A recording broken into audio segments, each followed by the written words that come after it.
আচ্ছা, আপনি যখন অন্যের প্রশংসা করেন তখন আপনার মনটাও খুশি হয়, যে শুনতেছে তারও খুশি লাগে না?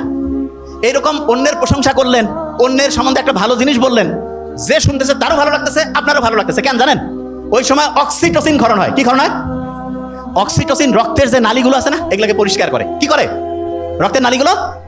আচ্ছা, আপনি কি জানেন যে রক্তের নালী যদি পরিষ্কার হয়, ব্রেন ঠিকভাবে যদি পুষ্টি পায়, তাহলে আমাদের ব্রেনটা ভালোভাবে কাজ করবে না খারাপ হবে? ভালো, এটা নাম্বার ওয়ান। আচ্ছা, আপনি চিন্তা করেন তো, আপনি মায়ের দিকে সুন্দরভাবে তাকাইলেন। ইসলামে আছে না, মা বাবার দিকে যদি আন্তরিকতার সাথে তাকাও, তাহলে দেখা যাবে যে একটা কবুল হজের, এরকম আমি জানি না এটা ঠিক না ঠিক, যে হজের সব বলে, অনেকে বলে এটা থাকতেও পারে নাও থাকতে পারে, কিন্তু মা বাবার দিকে আন্তরিকতার সাথে যদি কেউ তাকায়, তখন আমাদের শরীরে অক্সিটোসিন ক্ষরণ হয়। কি ক্ষরণ হয়? বলি না কেন, অক্সিটোসিন। এবং মা, ওনারও শরীরে অক্সিটোসিন ক্ষরণ হয়। তাহলে তখন হয় কি, মায়ের যে রক্তের নালীগুলো আছে না, এগুলো পরিষ্কার হয়। আমাদের যে রক্তের নালীগুলো আছে, এগুলো পরিষ্কার হয়। লাভটা কি? মা বাবা হার্টের সমস্যা থেকে মুক্ত থাকে, মায়ের শরীরের কর্মদক্ষতা বাড়ে, আমাদের শরীরেও কর্মদক্ষতা বাড়ে। বুঝাইতে পারছি?